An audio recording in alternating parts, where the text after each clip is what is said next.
Hello students. तो last class के अंदर मैंने आपको एम्पेरिकल फॉर्मूला और मॉलिक्यूलर फॉर्मूला बताया था कि कैसे हम एम्पेरिकल फॉर्मूला फाइंड आउट कर सकते हैं। अगर हमें कुछ परसेंटेज पता हो तो एम्पेरिकल फॉर्मूला निकाल सकते हैं। और फिर हमने डिस्कस किया था कि एम्पेरिकल फॉर्मूला से हम कैसे मॉलिक्यूलर फॉर्मूला फाइंड आउट कर सकते हैं।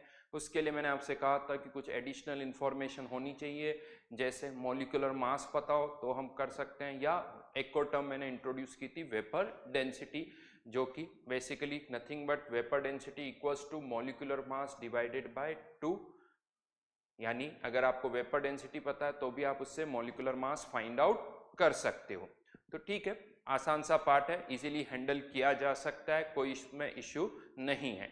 आगे बढ़ते हैं, चैप्टर को आगे बढ़ाते हैं।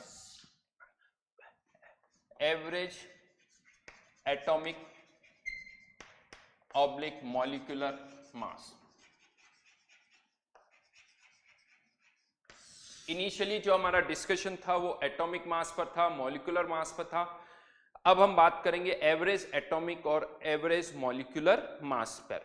नाउ जैसे क्लास होती है, क्लास के अंदर स्टूडेंट्स के मार्क्स आते हैं, किसी के 25, किसी के 40, किसी के 55, किसी के 70, किसी के 80, किसी के 90। तो हर एक स्टूडेंट के इस तरह से मार्क्स अलग अलग होते हैं, लेकिन हम उन सब का एक एवरेज मार्क्स फाइंड आउट कर सकते हैं। तो उसका तरीका क्या होता है, एवरेज हम कैसे निकालते हैं। लेट्स से N1 स्टूडेंट्स ऐसे हैं जिनके M1 मार्क्स हैं, N2 स्टूडेंट्स ऐसे हैं जिनके M2 मार्क्स है, और भी अगर कुछ है तो आप आगे लिख सकते हो, divided by total number of students N1 plus N2। इसे मैं क्या कह सकता हूं, एवरेज मार्क्स। तो मार्क्स का एवरेज यानी M एवरेज, एवरेज मार्क्स आप इसे कह सकते हो। इसको ऐसे भी मैं लिख सकता हूं, टोटल N1 स्टूडेंट्स के M1 मार्क्स, तो ये N1 स्टूडेंट्स के टोटल मार्क्स, ये N2 स्टूडेंट के टोटल मार्क्स, तो ये हो गए total marks divided by total number of students.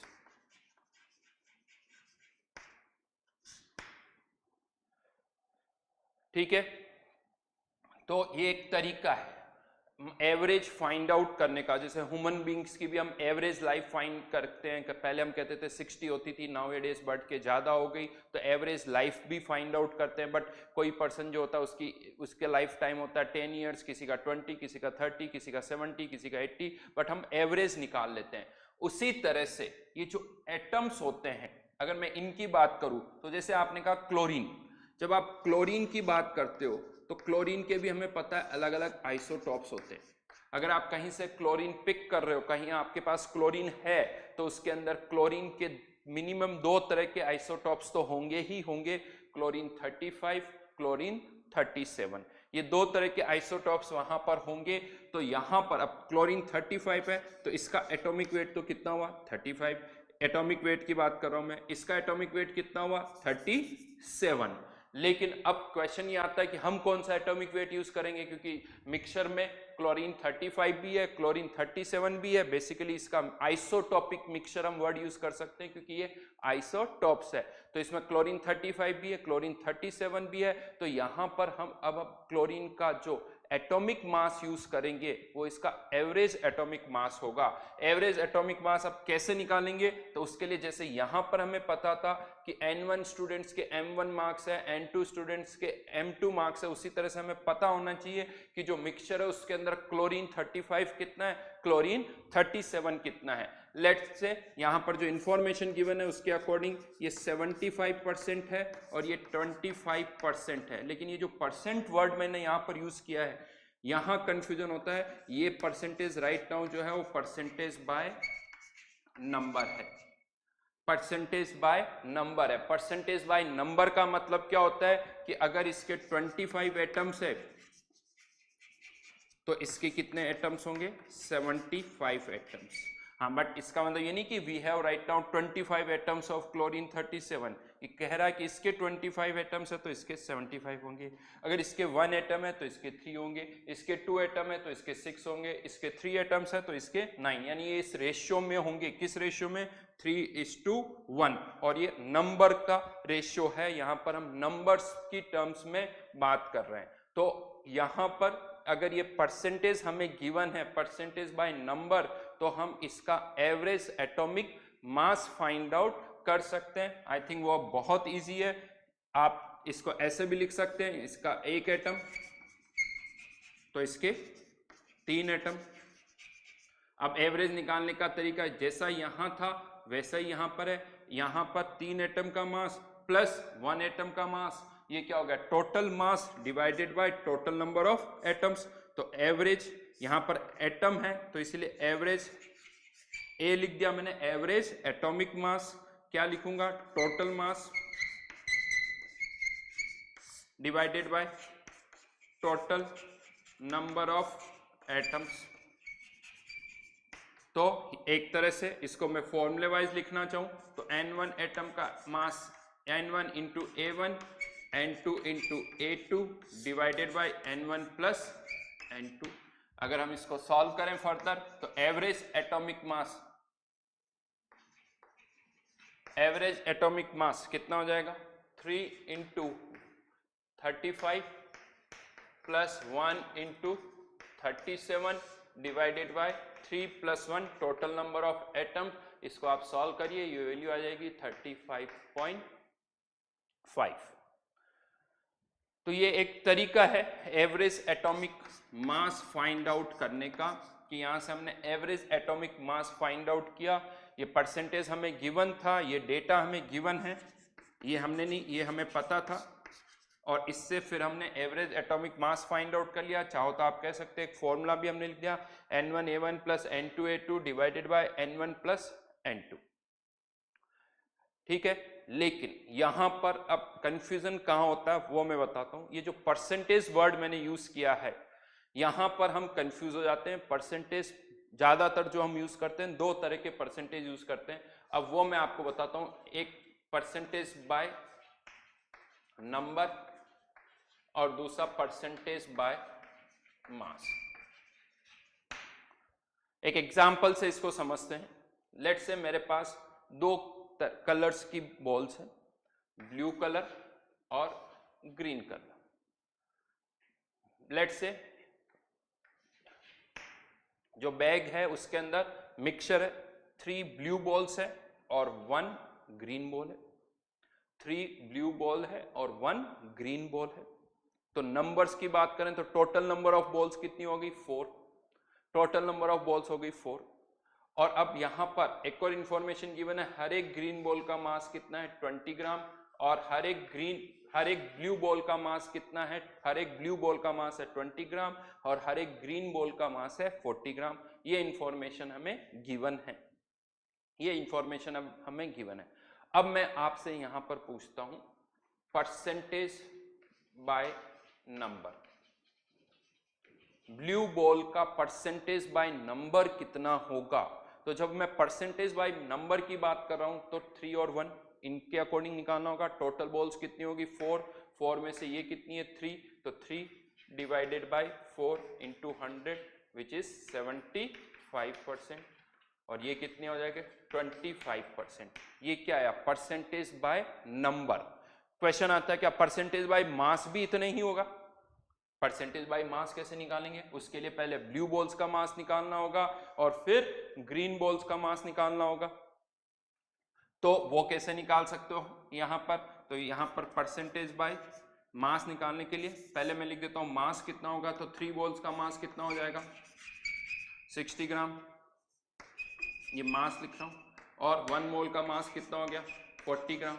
यानी टोटल हमारे पास मास कितना है, 100 ग्राम, जिसमें से ब्लू बॉल्स का मास कितना है, 60 ग्राम, ग्रीन का कितना है, 40 ग्राम। तो परसेंटेज बाय मास जो हम निकालेंगे वो कितना होगा, 60% और 40%, 60% और 40%। यानी यहां पर परसेंटेज बाय नंबर जो है वो 75 और 25 था, जबकि परसेंटेज बाय मास जो है वो 60 और 40 है। यानी दोनों सेम नहीं है। दोनों सेम इसलिए नहीं है क्योंकि दोनों का मास अलग अलग है। हाँ, अगर दोनों का मास सेम होता तब तो वो भी सेम आते, लेकिन ब्लू बॉल और ग्रीन बॉल का मास अलग अलग है, तो परसेंटेज बाय नंबर और परसेंटेज बाय मास में डिफरेंस आएगा। तो पहली चीज परसेंटेज बाय नंबर अलग है, परसेंटेज बाय मास अलग है। अब अगेन यहाँ पर एक और टर्म मैं यूज कर रहा हूँ, परसेंटेज बाय नंबर। ये परसेंटेज बाय नंबर को आप परसेंटेज बाय मोल भी बोल सकते हो, क्योंकि मोल भी एक तरह से क्या है, नंबर ही है। जैसे मैंने कहा इसकी 1 मोल है तो इसकी 3 मोल्स है, कोई जरूरी नहीं ये रेशियो बता रहा कि 1 है तो इसकी 3 होगी, 2 है तो इसकी 6 होगी। तो इसका मतलब मैं ये कह सकता हूं कि अगर इसकी Na नंबर ऑफ मोल्स है तो इसकी कितनी हो जाएगी, 3Na, राइट। रेशियो वही रह रहा है, यानी Na नंबर मतलब कितने मोल्स हो गए, 1 मोल, तो इसके कितने मोल्स हो गए, 3 मोल्स, दोनों उसी फैक्टर से मल्टीप्लाई हो गए। तो अगर ये 1 मोल है, ये 1 मोल्स है, ये 3 मोल्स है, तो इसका ये 1 मोल हो जाएगा, ये 3 मोल हो जाएगा। अब आप मोल्स का भी परसेंटेज निकालोगे तो मोल्स का परसेंटेज, इसके 3 मोल्स है, इसके 1 मोल है, तो परसेंटेज तो वही रहेगा, परसेंटेज तो वही रहेगा, बिकॉज मोल भी क्या किसको रिप्रेजेंट कर रहा है, नंबर को ही रिप्रेजेंट कर रहा है। तो आप ये बोल सकते हो परसेंटेज बाय नंबर को आप परसेंटेज बाय मोल भी कहा जा सकता है, दोनों में कोई डिफरेंस नहीं है, क्योंकि ये भी नंबर है और ये भी नंबर को ही रिप्रेजेंट कर रहा है। तो नाउ ऑनवर्ड्स अब परसेंटेज बाय नंबर के बजाय हम ज्यादातर कौन सी टर्म यूज करेंगे, परसेंटेज बाय मोल। एक बार मैं फिर से बता देता हूं कैसे ये बराबर है, मोल्स निकालना हो, परसेंटेज बाय नंबर निकाल चुके हैं, सिंस ये रेशियो है तो इसके Na एटम्स, तो इसके 3 Na एटम्स, यानी इसका 1 मोल होगा तो इसके कितने मोल होंगे, 3 मोल होंगे। अब आप परसेंटेज बाय मोल निकालोगे, परसेंटेज बाय मोल तो वही 3/4 इंटू 100 यानी 75%, और ये हो जाएगा 25%।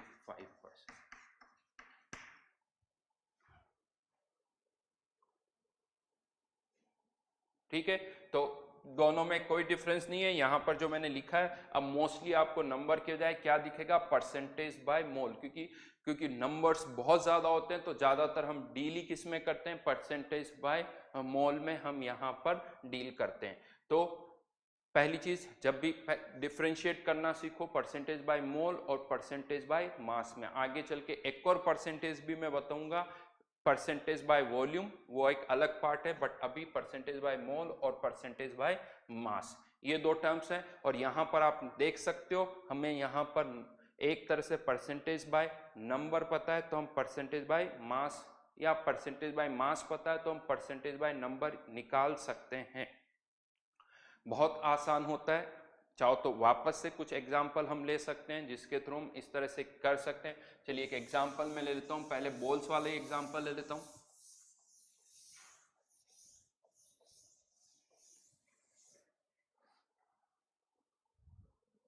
जैसे ब्लू और ग्रीन, इसका मास जो मैंने बताया 20 ग्राम है और इसका मास है 40 ग्राम, राइट।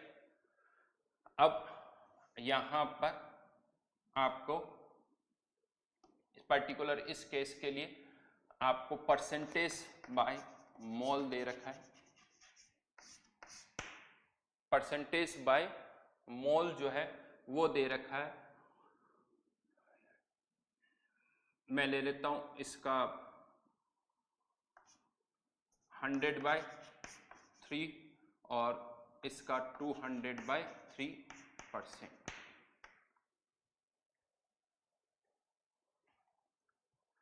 ठीक है, परसेंटेज बाय मोल हमें दे रखा है। इसका मतलब क्या हुआ, अगर 100 बॉल्स है तो इसकी 100/3 होगी, इसकी 200/3 होगी। रेशियो आ रहा है थोड़ा अजीब सा लग रहा है तो इसको अच्छे नंबर्स में कन्वर्ट कर लेते हैं। ऐसा मान लीजिए कि टोटल अगर हमारे पास 300 बॉल्स है, 100 अगर है तो ये 100/3, 200/3, टोटल अगर 300 बॉल्स हुई तो 100/3 into 300, sorry just a minute, थोड़ा कैलकुलेशन ज़्यादा हो जाएगी, इसको वापस मैं रिफाइन कर लेता हूँ। इसकी 100/3 मोल्स परसेंटेज, इसका 200/3, टोटल परसेंटेज कितना हो गया 100%। और अब ये किस रेशियो में है बता रहा है, बेसिकली ये किस रेशियो में बता रहा है कि 1:2, मतलब क्या हुआ कि इसकी अगर 1 मोल है तो इसकी 2 होगी, इसकी 2 है तो इसकी 4 होगी। तो मैं इसको अब ऐसे लिख सकता हूं कि इसके अगर 1 मोल है तो इसके 2 मोल होंगे। रेशियो वही रख रहा हूँ, रेशियो में कोई चीज, और ये परसेंटेज बाय मोल है तो ये भी मैंने क्या लिख दिया, मोल किस रेशियो में, 1:2 के रेशियो में।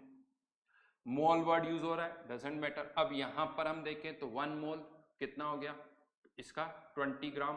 तो मास अगर हमें निकालना है, मास कितना होगा, 20 × 1 मोल। ये 1 मोल का मास मान लीजिए, यहाँ पर 2 × 40 ग्राम, ये कितने मोल का मास आ गया, 2 मोल का मास, ये 1 मोल का मास, इस तरह से मान लीजिए, राइट।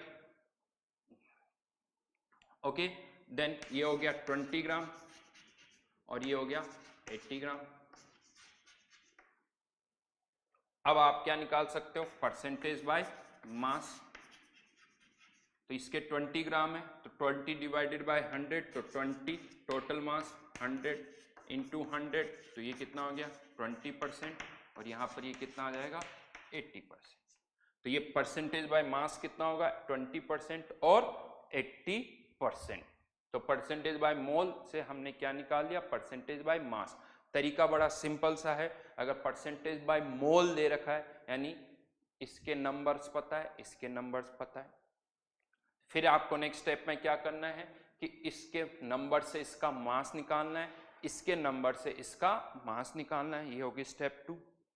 दोनों का मास पता चल गया तो टोटल मास पता चल जाएगा।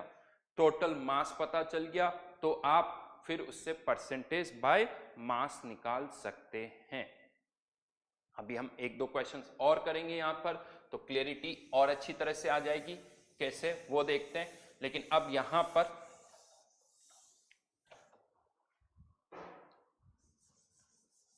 एग्जाम्पल मैं क्लोरीन का ले लेता हूं, क्लोरीन 35 और क्लोरीन 37। या कैलकुलेशन को थोड़ा आसान करने के लिए दूसरा एग्जाम्पल ले लेते हैं।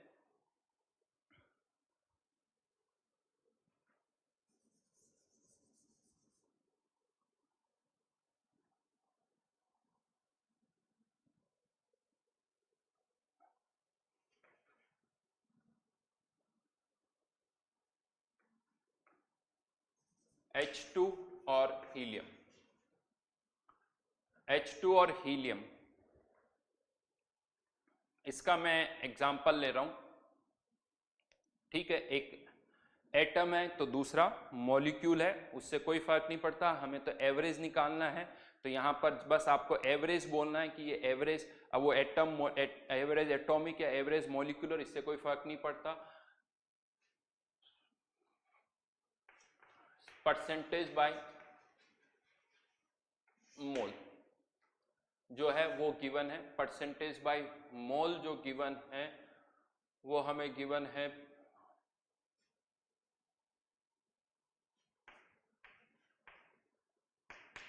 75% और 25%। दो चीजें हमें यहां पर फाइंड आउट करनी है क्वेश्चन, एक तो एवरेज, एम एवरेज निकालना है, और दूसरा पार्ट इसका परसेंटेज बाय मास भी निकालना है। ये दो पार्ट है जो हमें यहां पर सॉल्व करना है, ठीक है। पहले फर्स्ट पार्ट करते हैं, H2HE। चाहो तो अब डायरेक्ट इसका 75% और इसका 25%, यानी 3:1। इसका 1 मोल है, अब मैं डायरेक्ट मोल्स की टर्म में बात करूं, इसका 1 मोल तो इसका 3 mole. Average formula N1 M1 plus N2 M2 divided by N1 plus N2। अच्छा, यहां पर मैं बता दूं, N1 को आप नंबर भी बोल सकते हो या N1 को मोल्स भी बोल सकते हो। तो यहाँ मोल्स है तो ये भी मोल्स है, ये नंबर है तो ये भी नंबर है। तो यहाँ पर अब सिंपली क्या हो जाएगा, 3 × 2 प्लस 1 × 4 डिवाइडेड बाय 3 + 1 4, तो 6 + 10 यानी ये कितना आ जाएगा 2.5। ये क्या आ गया यहाँ पर, average molecular mass. Average molecular mass या एवरेज एटॉमिक मास, जो कुछ भी वर्ड आप बोलना चाहो, बट ये एवरेज है दोनों का। ठीक है, सेकंड पार्ट पर आते हैं। सेकंड पार्ट क्या है, H2 और हीलियम, इनका वही 75%, 25% बाई मोल दे रखा है, यानी इसके 3 तो इसके 1 मोल। ये मैंने रेशियो में, आप चाहो तो स्टेप्स ऐसे भी लिख सकते हो, 75 मोल और 25 मोल, लेकिन फिर मैंने इसको और सिंपल कर लिया, 3 मोल और 1 मोल। अब हमें इनका क्या निकालना पड़ेगा, मास निकालना पड़ेगा। तो 3 मोल का मास कितना हो गया, 6 ग्राम, मोलिकुलर मास 2, 1 मोल का मास कितना हो गया, 4 ग्राम, तो टोटल मास कितना हो गया, 10 ग्राम। तो अब आपको परसेंटेज बाय मास निकालना है, तो परसेंटेज बाय मास कितना हो जाएगा, 60%, 6 टोटल 10 में से 6 ग्राम है, और ये कितना हो गया, 40%। तो अगर परसेंटेज बाय मोल दे रखा है तो एम एवरेज भी निकाल सकते हैं और परसेंटेज बाय मास भी हम फाइंड आउट कर सकते हैं। ठीक, सिंपल सा एग्जांपल है, कोई ऐसा नहीं है, इजीली आप यूज कर सकते हो। एक क्वेश्चन मैं और दे देता हूं आपको, यहीं पर आपको प्रैक्टिस करनी है, उसके लिए लिखिए इसको।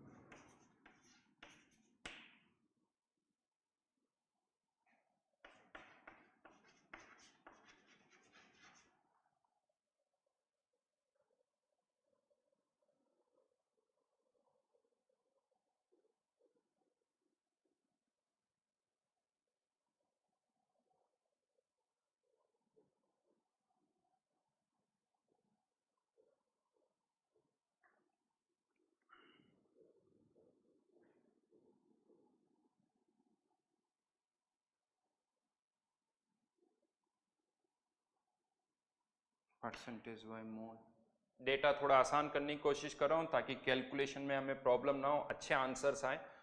तो चलिए थोड़ा सोच लेते हैं।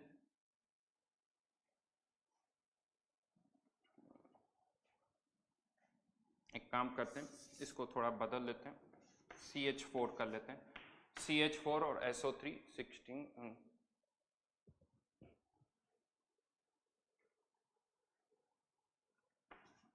50%, 50%। निकालना क्या है, एम एवरेज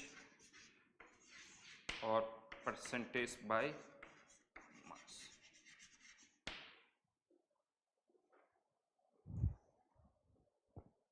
सॉल्व करिए जल्दी से।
चलिए देखते हैं क्या आंसर आता है इसका।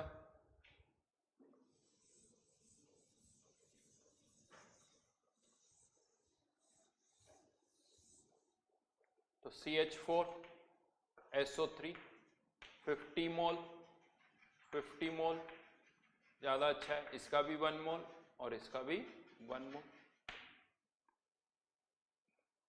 अब क्या निकालना है, M average 1 into 16 plus 1 into 80 divided by 2। तो यहां पर ये क्या हो जाएगा 96 डिवाइडेड बाय 2 यानी 48। सेकेंड पार्ट परसेंटेज बाय मास, तो 1 मोल का मास 16 ग्राम। चलिए पहले मास लिख देता हूं मैं CH4 का और SO3 का, तो ये हो गया 16 ग्राम देख, और ये यहां पर हो जाएगा 80 ग्राम। तो percentage by mass 16 divided by 96 into 100, तो ये 6 टाइम्स, तो आंसर 100/6। तो यहाँ पर ये इसका कितना 5 टाइम्स है, तो ये कितना हो जाएगा 500/6। तो percentage by mass, mole given है तो हम उससे परसेंटेज बाय मास और एम एवरेज फाइंड आउट कर सकते हैं, राइट। यानी यहां पर मैं इसको कुछ ऐसे लिख सकता हूं, जो अभी हमारा डिस्कशन हुआ है, परसेंटेज बाय मोल अगर पता है तो इससे हमने एक तो क्या निकाल लिया परसेंटेज बाय मास, और दूसरा क्या निकाल लिया एम एवरेज। यानी इससे हमने ये भी फाइंड आउट कर लिया और इससे हमने ये भी फाइंड आउट कर लिया। लेकिन अब क्वेश्चन ऐसे भी आते हैं कि आपको परसेंटेज बाय मास गिवन है, तो इस परसेंटेज बाय मास से भी हम परसेंटेज बाय मोल निकाल सकते हैं, और परसेंटेज बाय मास से भी हम क्या निकाल सकते हैं एम एवरेज। अब हम ये डिस्कस करने जा रहे हैं, ये वाला पार्ट मैं आपको बताने जा रहा हूं। परसेंटेज बाय मास अगर गिवन है तो हम कैसे करेंगे वो मैं आपको अब यहां पर बता रहा हूं। तो एग्जाम्पल लेट्स से इसी तरह का कुछ रहता है, CH4 और SO2 का ले लेता हूं मैं, थोड़ा बदल दिया मैंने और कुछ ही, CH4 और SO2 का एग्जांपल ले लेते हैं, और गिवन है परसेंटेज बाय मास, ये भी 50% और ये भी 50%, दोनों का मास जो है 50% और 50% है, यानी इक्वल वेट है दोनों का। अगर ये 50 ग्राम है तो ये भी 50 ग्राम है, ये 100 ग्राम है तो ये भी 100 ग्राम है, इस तरह से दोनों का वेट इक्वल है। फाइंड आउट क्या करना है हमें, find first part M percentage by mole, और सेकंड पार्ट एम एवरेज। करते हैं सॉल्व। तो परसेंटेज बाय मोल, तो ये परसेंटेज बाय मास है। अब या तो तरीका है कि हम ये मान लें इसके भी 50 ग्राम है, इसके भी 50 ग्राम है, लेकिन इससे कैलकुलेशन ज्यादा होगी, तो ज्यादा अच्छा है कि ऐसा कुछ मास इमेजिन करो जो कि इजीली कैंसिल आउट हो जाए। तो लेट ये भी 64 ग्राम है और ये भी 64 ग्राम, इक्वल ले लिया, 50-50 ग्राम की हो जाए, मैंने 64 ग्राम ले लिया। तो अब मोल्स निकालना आसान हो गया। तो नंबर ऑफ मोल्स कितने हो जाएंगे, number of moles 64 divided by 16, तो कितने मोल्स हो गए 4 मोल, और इसका कितना मोल हो गया 1 मोल। सीधी सी बात है, मास पता है तो मोल्स निकाल सकते हैं, मोल्स पता है तो मास निकाल सकते हैं। तो परसेंटेज बाय मास पता है मतलब मास पता है, और मास पता है तो हम उससे मोल्स निकाल सकते हैं। उल्टा परसेंटेज बाय मोल पता है मतलब मोल्स पता है, और मोल्स पता है तो हम उससे मास निकाल सकते हैं। तो एक बड़ा सिंपल सा केस है, 4 मोल 1 मोल, तो डायरेक्ट अब मैं परसेंटेज बाय मोल यहां पर लिख सकता हूं। आई थिंक ये 80% बाय मोल और ये 20% बाय मोल, राइट। हाँ, लेकिन अब इसी में दूसरा पार्ट आता है एम एवरेज निकालना। अब आप कह सकते हो एम एवरेज निकालना है, आप एक तरीका तो ये कि परसेंटेज बाय मोल तो पता चल गया आपको, तो जो पहले क्वेश्चन हम कर रहे थे उसी तरह से आप फिर से यहां पर कर सकते हो कि परसेंटेज बाय मोल पता है, यानी अभी आपके पास क्या था परसेंटेज बाय मास, आपने इससे परसेंटेज बाय मोल निकाल लिया, और आप इस परसेंटेज बाय मोल से क्या निकाल सकते हो एम एवरेज। लेकिन क्वेश्चन ये आता है कि क्या हमेशा परसेंटेज बाय मास से अगर हमें एम एवरेज निकालना है तो क्या परसेंटेज बाय मास से हम हमेशा पहले परसेंटेज बाय मोल निकालेंगे? तो ये कोई जरूरी नहीं है, आप परसेंटेज बाय मास से भी डायरेक्टली एम एवरेज निकाल सकते हो। कैसे निकाल सकते हैं वो देखते हैं, वो मैं बताता हूं। लेकिन चलिए पहले अगर मैं यहां पर बात करूं तो आपने यहां पर क्या किया, परसेंटेज बाय मास से परसेंटेज बाय मोल निकाला। अब अगर आप ये कहते हो कि हम इस परसेंटेज बाय मोल से एम एवरेज निकालेंगे तो फिर से तरीका क्या होगा, ये 80%, ये 20%, तो इसका 1 मोल, तो इसके 4 मोल, यानी जो स्टेप यहां पर लिखी हुई थी।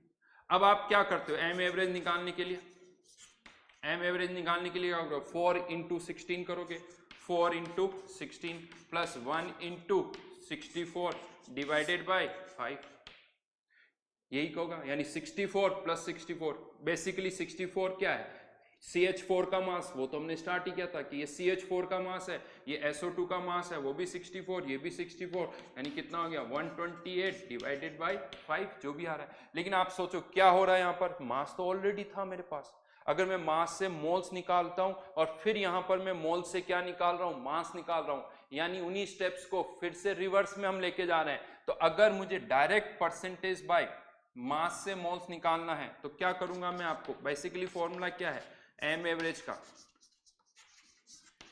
Total mass divided by total moles. तो टोटल मास तो मुझे पता ही है, इसका 64 ग्राम, इसका भी कितना 64 ग्राम, तो 64 प्लस 64, इसको इस तरह से लिखने की जरूरत ही नहीं है, ये सारी डायरेक्ट ये 64 plus 64 divided by total moles. हाँ, टोटल मोल्स कैसे निकलेंगे, तो इसके 64 ग्राम से डिवाइडेड बाय 16, इसके 64 ग्राम से डिवाइडेड बाय 64, तो ये हो गया ऊपर 128 डिवाइडेड बाय 4 प्लस 1 5।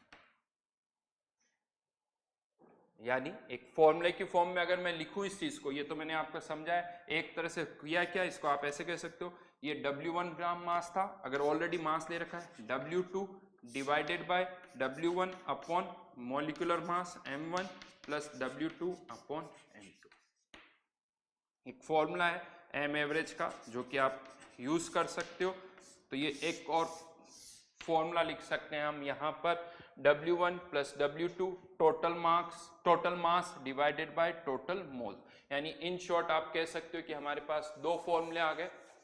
मैं इनको एक बार फिर से लिख रहा हूँ, एम एवरेज के या तो N1 M1 plus N2 M2, N1 plus N2 where N1 N2 are moles, M1 M2 molecular mass है, और एक और formula W1 plus W2 divided by W1 upon M1 plus W2 upon M2, जहां पर W1 W2 क्या है, मास है। तो अगर आपको परसेंटेज बाय मोल दे रखा है, यहाँ ये वाला फॉर्मूला यूज कर लो, परसेंटेज बाय मास दे रखा है तो ये वाला फॉर्मूला यूज करो, और नहीं तो आपकी इच्छा है आप परसेंटेज बाय मास से पहले परसेंटेज बाय मोल निकाल लो, और फिर परसेंटेज बाय मोल से भी आप एम एवरेज निकाल सकते हो, जो आपको कन्वीनियंट लगे। प्रैक्टिस सारी होनी चाहिए, जितनी भी प्रैक्टिस है वो सब हम यहाँ पर करें ताकि हमें आइडिया हो। तो ये दोनों फॉर्मूले हैं जो आप यहाँ पर यूज कर सकते हो। तो मैंने अभी आपको क्या बता दिया, पहले मैंने लिया था परसेंटेज बाय मोल से परसेंटेज बाय मास कैसे निकालना होता है और एम एवरेज कैसे निकालना होता है, और अब हमने क्या किया, परसेंटेज बाय मास से परसेंटेज बाय मोल और परसेंटेज बाय मास से एम एवरेज कैसे निकालना है वो हमने यहाँ पर देखा है।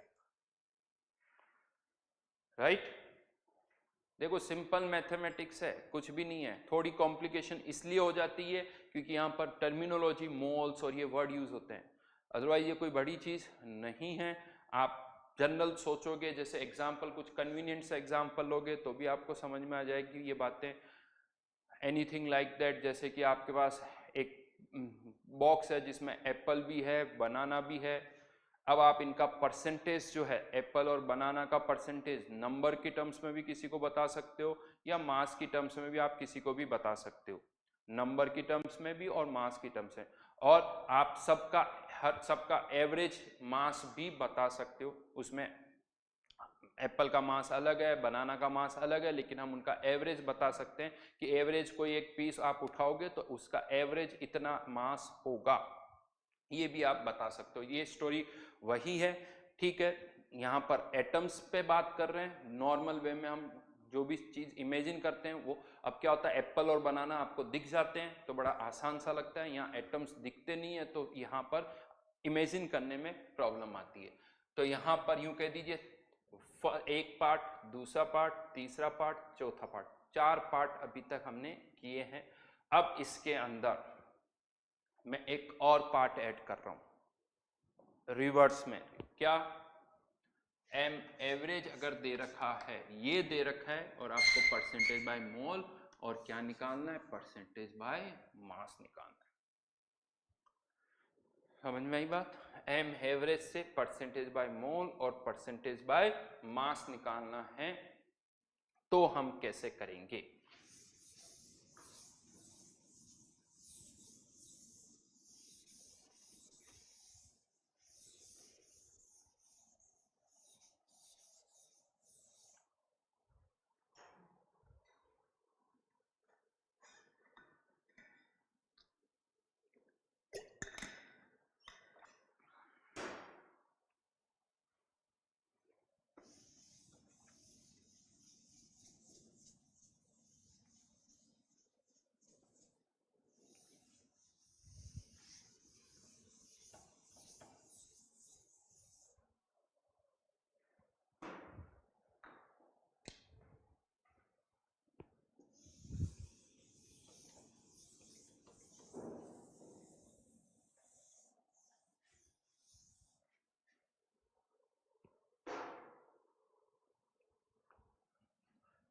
ठीक है, तो इसकी अब हम बात करें।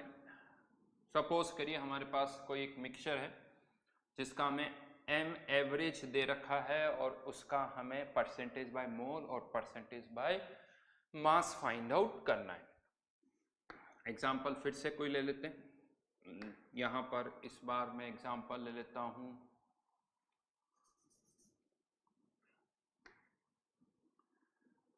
कोई अच्छा सा एग्जांपल लेते हैं ताकि कैलकुलेशन ना हो, क्योंकि कैलकुलेशन होने से क्या होता है कि बहुत सारा अटेंशन कैलकुलेशन की तरफ चला जाता है, कॉन्सेप्ट पार्ट पर नहीं रह पाते। बट हाँ, एग्जाम में कैलकुलेशन आती है तो वो उस पर भी प्रैक्टिस अच्छी खासी होनी चाहिए। तो एग्जाम्पल मैंने ले लिया हीलियम और CH4 का, हीलियम और CH4 का, और इसका एक मिक्सचर है और उस मिक्सचर का हमें एम एवरेज दे रखा है 10। एम एवरेज गिवन है 10। फाइंड आउट क्या करना है, percentage by mole, percentage by mass.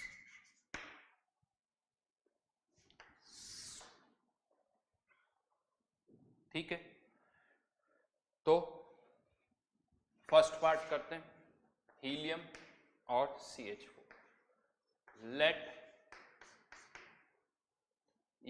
Late percentage by मोल, ये X%, तो ये कितना हो जाएगा 100 माइनस X%। अब आप यूं सोचो, X की टर्म्स में आपको क्या पता चल गए, मोल्स पता चल गए। X की टर्म्स में आपको मोल्स पता चल गए। अब आपको क्या निकालना होगा, एम एवरेज X की टर्म में निकालो और उस एम एवरेज को इसके बराबर कर दो। तो जो फॉर्मूला है एम एवरेज का मोल्स वाला, N1 M1 plus N2 M2 divided by N1 plus N2, total mass divide by total mole. N1 कितना है X इंटू इसका molecular mass 4 plus 100 minus X into 16 divided by 100, और ये percentage by M average की value कितनी दे रखी 10। X के लिए सॉल्व करो,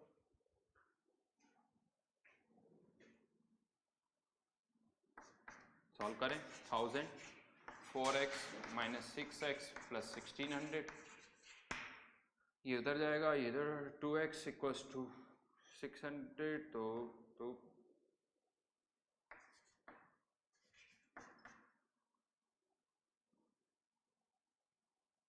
प्लस 10x इक्वल्स टू 600, तो x इक्वल्स टू 60। सही किया क्या?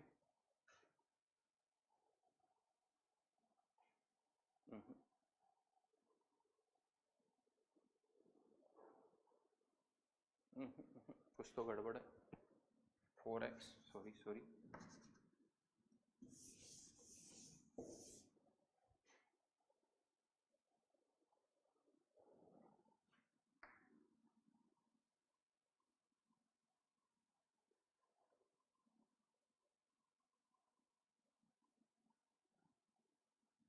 क्या मिस्टेक करूँ, 1600, ओ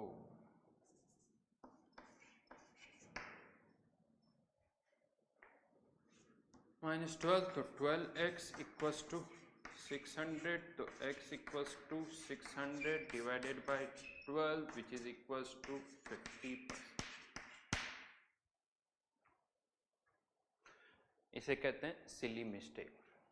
यहाँ पर मैं 1600 कर रहा था, लेकिन यहाँ पर मैं इसको क्या कर रहा हूँ, सॉरी यहाँ पर 1600 कर रहा हूँ, लेकिन यहाँ पर क्या कर रहा हूँ मैं 6x, जबकि था क्या वो 16x। क्यों ऐसा हुआ?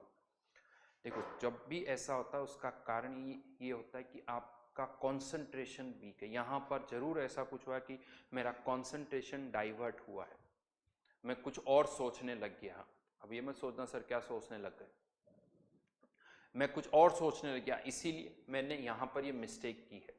तो ये आपको, ये जो जितनी भी सिली मिस्टेक्स होती है, इसका मतलब ये होता है कि उस मोमेंट पर, उस टाइम पर आपके दिमाग में कुछ और थॉट आया, आप कुछ और सोचने लग गए, जिसके कारण ये मिस्टेक यहाँ पर हुई। तो जितना हम उस क्वेश्चन पर फोकस करेंगे, सिली मिस्टेक्स उतनी ही कम होगी। अब ये जो फोकस चेंज होता है उसके बहुत सारे कारण होते हैं। बहुत सारे कारण क्या होता है, इससे पहले आपने कोई क्वेश्चन किया है, वो अभी भी दिमाग में चल रहा हो, या एग्जाम में स्पेशली क्या होता है, एक क्वेश्चन आपने किया है, वो आप अभी भी पूरा सॉल्व नहीं कर पाए हो, आप उसका आंसर आपका नहीं आया, तो अभी भी क्या है कि आधा दिमाग तो वही लगा हुआ है यार, वो उस क्वेश्चन का आंसर नहीं आया, उस क्वेश्चन का आंसर नहीं आया, तो वो भी दिमाग में चल रहा होता है। ये वाला पार्ट भी आप सॉल्व कर रहे हो, तो वो कंसंट्रेशन डाइवर्ट हो जाता है। या आपका पेपर अच्छा नहीं हो रहा है, तो आपके माइंड में चल रहा है कि नहीं मेरा तो पेपर अच्छा नहीं हुआ, मैं क्या करूंगा, ये क्या होगा, मैं तो फेल हो जाऊंगा, मार्क्स बहुत कम आएंगे, रैंक पीछे आएगी। ये सारी बहुत सारी बातें यहाँ पर आती है, जब जिसके कारण वो फोकस शिफ्ट हो जाता है। तो इसलिए सिली मिस्टेक्स को अवॉइड करना है, मेनली कॉन्सेंट्रेट करो, इधर उधर की बातें नहीं, सीधा सीधा जो क्वेश्चन कर रहे हो राइट नाउ उसी पर आपको फोकस करना है। तो यहाँ पर एम एवरेज था, इससे हमने x यानी परसेंटेज निकाल लिया, ये हीलियम का परसेंटेज आ गया, ये 50%, तो CH4 का परसेंटेज भी कितना हो गया 50%। तो हमें परसेंटेज बाय मोल पता चल गया, और अब इससे हम परसेंटेज बाय मास भी फाइंड आउट कर सकते हैं, पहले भी कर ही चुके हैं। लेकिन अगर मैं चाहूं कि डायरेक्ट परसेंटेज बाय मास निकालना है, तो सेकंड पार्ट पर आते हैं, हीलियम और CH4, लेट परसेंटेज बाय मास। अब मैंने ये, चलो y ले लेता हूं, ये y, तो ये 100 माइनस y, ये परसेंटेज बाय मास है ना कि परसेंटेज बाय मोल है। अब ऑलरेडी पता है कि मिक्सचर में इसके y ग्राम है और इसके 100 माइनस y ग्राम है, तो फॉर्मूला m एवरेज का 10 W1 की value y gram plus 100 minus y, total mass divided bye y divided by 4 plus 100 minus y divided by 60। Solve करना पड़ेगा इसको, जो भी कैलकुलेशन होगी वो आपको देखनी पड़ेगी, हाँ, बट इसी को हमें सॉल्व करना होगा यहाँ पर, और इससे हमारा y आ जाएगा जो कि परसेंटेज बाय मास होगा। चेक कर सकते हो, वो कोई खैर बड़ी बात नहीं, मेरे हिसाब से ये आएगा 1 मोल, इसका भी 1 मोल, तो ये 20%, और ये तो आंसर जो आएगा y 20% आएगा।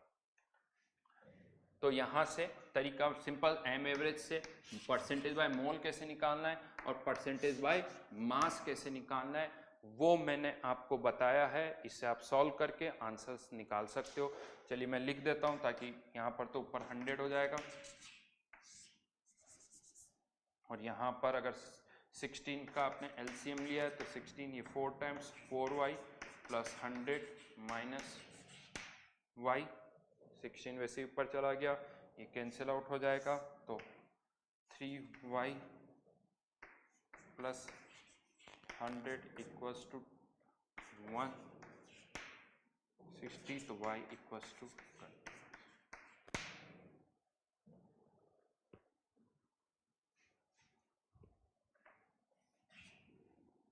राइट।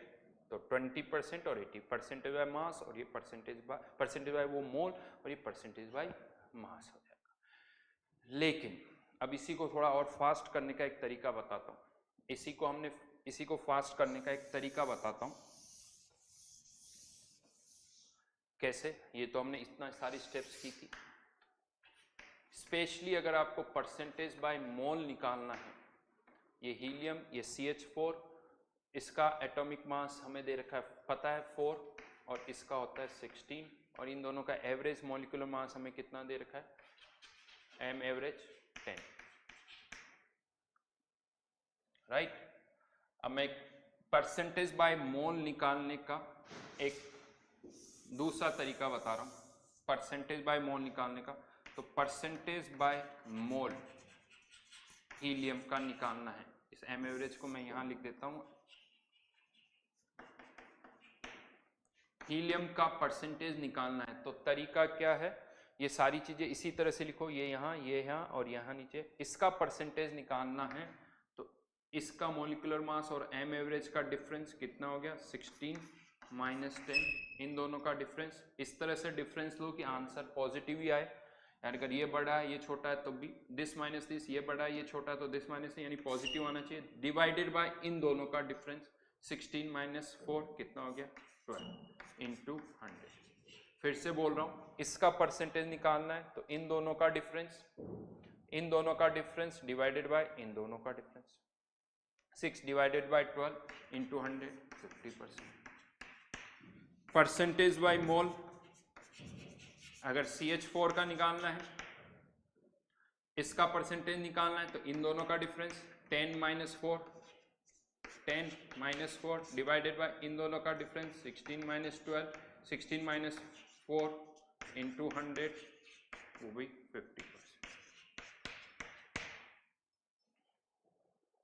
यानी एक ही स्टेप में आंसर, बहुत आसानी से। इनफैक्ट थोड़ा सा अगर आप सोचो तो बहुत सारी चीजें समझ में आएगी। जैसे क्या होता है, क्लास के अंदर एक स्टूडेंट के मार्क्स है 10, दूसरे के है 20, केवल 2 ही स्टूडेंट्स है, एक के 10 है दूसरे के 20 है, तो अगर एवरेज पूछा जाएगा तो क्या होगा, 10 और 20 का एवरेज क्या होगा, 15 होगा। 10 और 20 का एवरेज 15 होगा, राइट। अगर एक एक स्टूडेंट ही है तो एवरेज जो है, पहली चीज हमेशा एवरेज जो है इन दोनों के बीच में आएगा। जैसे इसका एटॉमिक मास 4 है, इसका एटॉमिक मास 16 है, तो इन दोनों का एवरेज जो है वो हमेशा 10 होगा।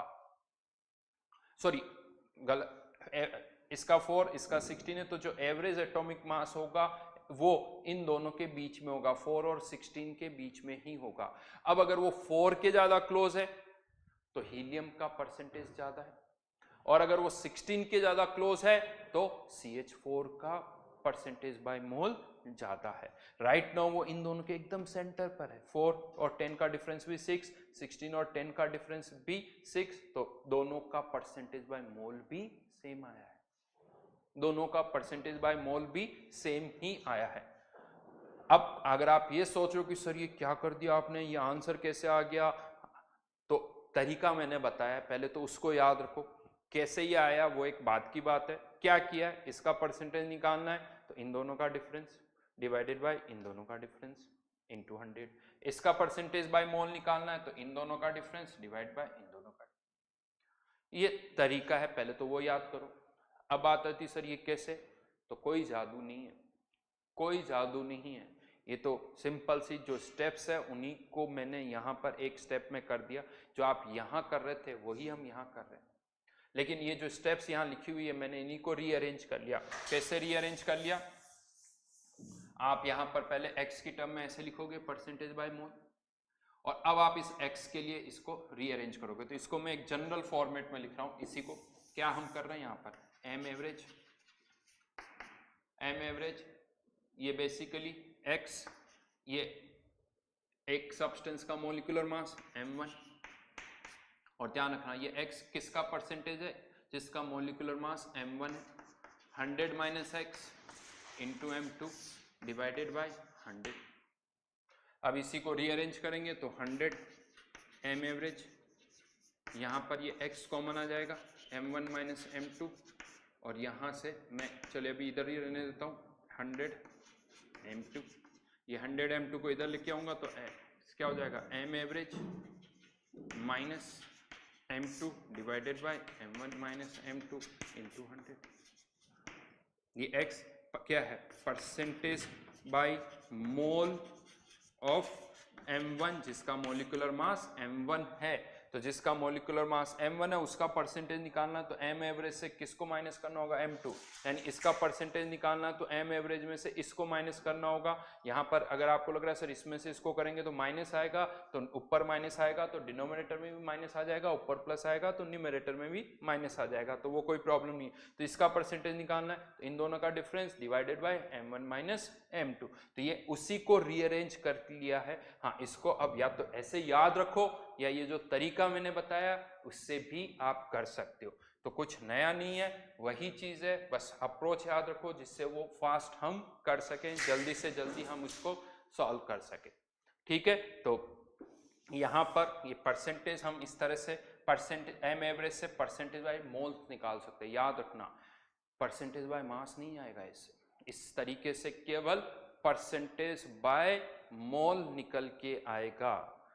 परसेंटेज बाय मास निकालना है तो फिर वही पहले वाला तरीका W1 plus W2 divided by W1 upon M1 plus W2 upon M2, उसी तरह से करना होगा। इस वाले तरीके से ये जो शॉर्टकट मैंने बताया इससे केवल परसेंटेज बाय मोल निकल के आएगा। हाँ, एक फॉर्मूला मैं और लिखवा रहा हूं, अगर परसेंटेज बाय मास निकालना है और अगर आपने परसेंटेज बाय मोल निकाल दिया तो percentage by mass equals to percentage by mole into, let's say ये m1 का है m1, तो m1 अपॉन m एवरेज।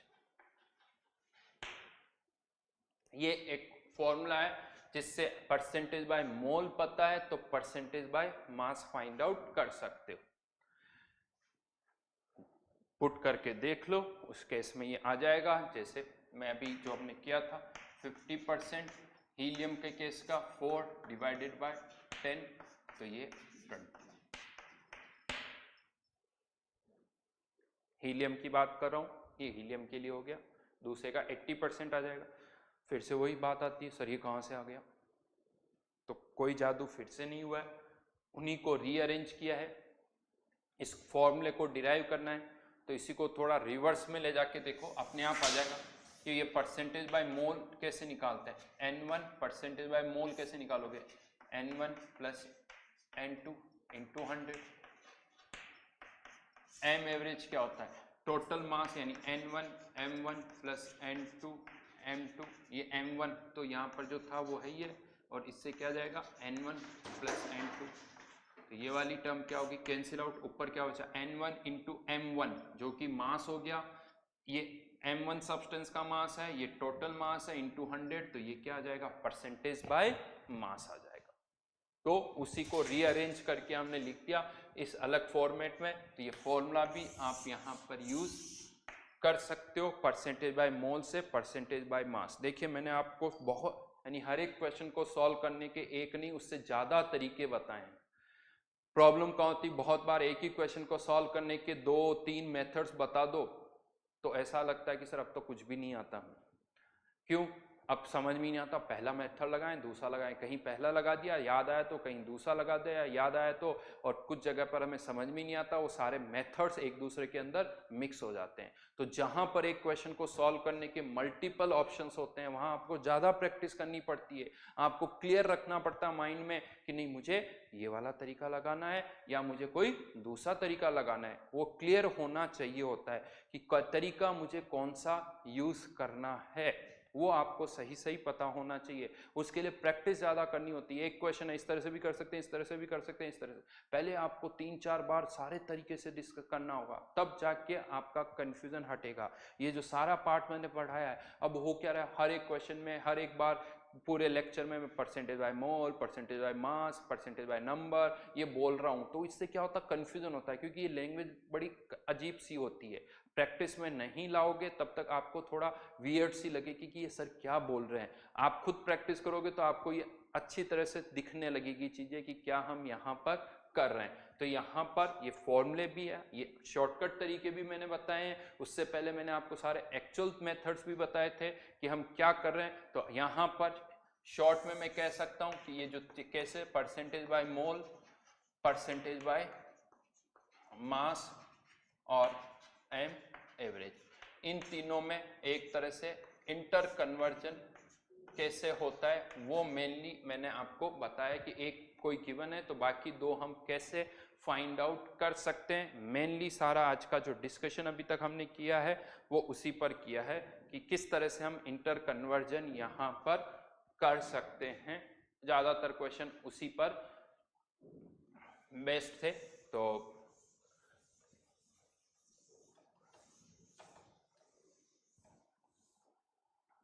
इसी में एक छोटा सा पार्ट में और ऐड कर रहा हूं, डिग्री ऑफ डिसोसिएशन।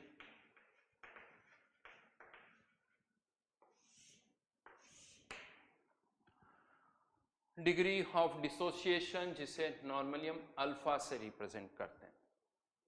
क्या होती है डिग्री ऑफ डिसोसिएशन? एक रिएक्टेंट जो होता है वो प्रोडक्ट में कन्वर्ट होता है, हमें पता है। और जैसे मैंने यील्ड की आपको पहले बात की थी कि किसी रिएक्शन की यील्ड 50% होती है, किसी की 70% होती है, किसी की 80% होती है। इसका मतलब क्या होता है? अगर किसी रिएक्शन की यील्ड 50% यानी अगर आपके पास रिएक्टेंट के 100 मोल्स है तो उसमें से 50 ही रिएक्ट करेंगे। अगर रिएक्शन की यील्ड 80% है तो अगर आपके पास 100 मोल्स है तो उसमें से 80 मोल्स रिएक्ट करेंगे। यानी यील्ड क्या बताता है कि आउट ऑफ 100 कितने मोल्स रिएक्ट करेंगे। डिग्री ऑफ डिसोसिएशन की अगर मैं बात करूं तो इसमें और परसेंटेज यील्ड में कोई खास डिफरेंस नहीं है, बस इतना सा डिफरेंस है, यील्ड विथ रेस्पेक्ट टू 100 होती है और degree of dissociation with respect to 1 होता है। मतलब इसको यूं समझ लीजिए शॉर्ट में, अगर यील्ड 50% है मतलब 100 मोल्स में से कितने रिएक्ट करेंगे? 50, राइट। तो यील्ड कितनी, अगर इसमें मैं डिग्री ऑफ डिसोसिएशन की बात करूं तो 100 में से 50 मोल्स रिएक्ट कर रहे हैं तो 1 में से कितने करेंगे? 0.5, यानी 0.5 इसकी क्या हो गई? डिग्री ऑफ डिसोसिएशन हो गई। यानी 1 में से कितने मोल्स कन्वर्ट हो रहे हैं, रिएक्ट कर रहे हैं। तो यहां पर लिख सकते हो number of moles of reactant converted into product per mole of reactant।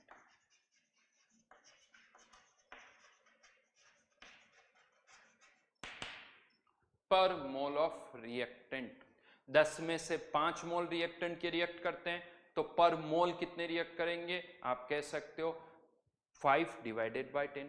10 में से 7 मोल्स रिएक्ट कर रहे हैं तो पर मोल कितने करेंगे? 7 डिवाइडेड बाय 10। इसको मैं ऐसे लिख सकता हूं, ए कन्वर्टिंग इनटू, कोई रिएक्शन हो रही है, मैं ऐसे वेरिएबल्स की टर्म में लिख सकता हूं, A converting into two B, let इसके इनिशियली ए मोल्स है, इसके 0 मोल्स है। और अब हमने देखा कि ए के एक्स मोल्स रिएक्ट कर जाते हैं, सारे रिएक्ट नहीं कर रहे हैं। तो किसी टाइम टी पर इसमें से x रिएक्ट कर जाते हैं तो इसके बचे हुए कितने रहेंगे? x तो रिएक्ट कर रहे हैं, थे कितने? a, तो a में से x रिएक्ट कर गए तो बचे हुए कितने रहे? a minus x. हाँ, इसके x रिएक्ट करेंगे तो इसके कितने बनेंगे? 2x। तो अगर मैं पूछूं a के इनिशियली कितने मोल्स थे? a के कितने मोल्स रिएक्ट कर गए? x। a के कितने बचे हैं? a minus x. b के कितने बने? 2x। बट अब अगर मैं यहाँ पर आपसे पूछता हूँ डिग्री ऑफ डिसोसिएशन क्या होगा?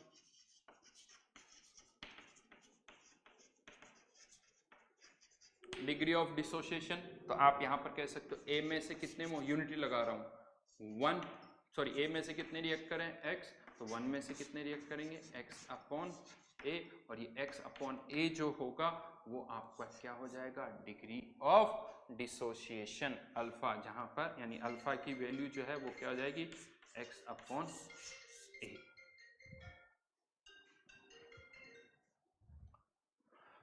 x upon a which is degree, यानी आउट ऑफ 1, यानी 1 में से कितने मोल्स रिएक्ट करें, A में से X रिएक्ट करें तो 1 में से कितना रिएक्ट करेगा, X अपॉन A। तो इस X अपॉन A को हम क्या कह सकते हैं, डिग्री ऑफ डिसोसिएशन। जस्ट एक टर्म अभी मैंने इंट्रोड्यूस की है, इस पर इसके एप्लीकेशन की भी हम बात करेंगे कि इसका यूज कहाँ आता है वो हम डिस्कस करेंगे। जस्ट अभी तो एक टर्म यहाँ पर हमने इंट्रोड्यूस की है।